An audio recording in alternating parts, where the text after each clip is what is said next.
got a short little video of the solar panel and traction board mounting rack on Aaron's 4Runner. You can see here I used some flat aluminum quickie brackets.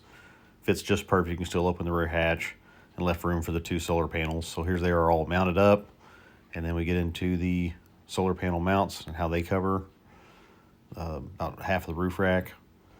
Worked out pretty well. And then here I'll show you shortly how I wired it all up.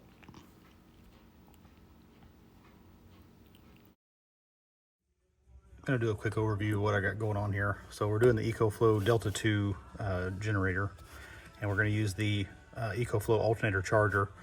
So what I found is if we take the bracket and you have that duct, this is on a 17 4Runner, there's the floor duct that gives you heat down there. You can actually screw this right to the top of that. And I'll probably space this up a little bit just so I don't block the output, but it's actually got space underneath. But I'll probably stand it up a little bit more just to give it a little more. And then because we're going to be able to make the EcoFlow Delta 2 removable, I got to have somewhere for the solar panel output to go. So I'm using this MPPT controller, and I made this little bracket, kind of, I don't know, just a little aluminum angle, and it's going to go right here. We'll have a bolt that holds it, and so it'll sit underneath the seat like that. It recommends that these are mounted vertically so that the heat can flow through those air fins, keep it cool.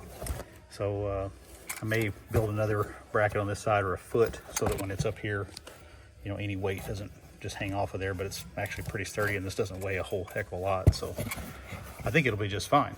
So I guess we'll see how it goes. Overview of how everything's lined out. So the heavy gauge cable for the EcoFlow alternator charger and the connection for the Victron MPPT charger come through this large grommet on the passenger side. It's all tied up all across back there.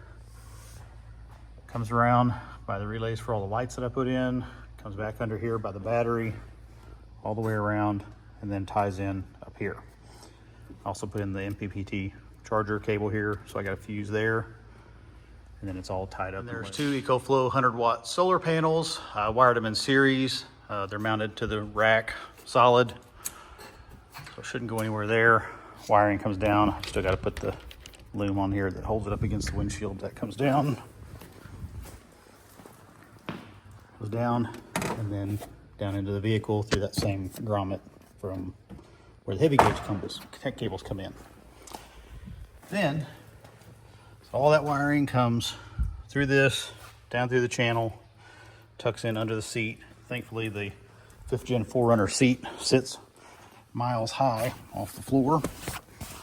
And then you've got the alternator charger, the MPPT charger, and then I've got, like I showed in another video, I've got a bracket there that this will mount to, so that charger will sit underneath that seat. And then we've got this comes in from the solar panels to connect to the Delta 2 that's going in here. When the Delta 2 is not connected, from what I understand, you need to have the charger, the panels connected to something so they have somewhere for the power to go. So what it is, put a little, it was, I think, the XT60 cable that connects to the MPPT charger. So anytime the EcoFlow's out, the solar array will charge the vehicle battery. Anytime the EcoFlow's connected, MPPT will just be sitting idle, not doing anything. Here's maybe a better view of how this sits under the seat. So the EcoFlow alternator charger mounted to that duct that goes underneath the carpet. The wiring actually holds it up so you don't have any airflow loss. And then the Victron MPPT charger on the bracket that I made. I think this will break before the bracket does. It doesn't weigh very much, so I think it'll be all right. But fortunately the seat sits up really, really high. So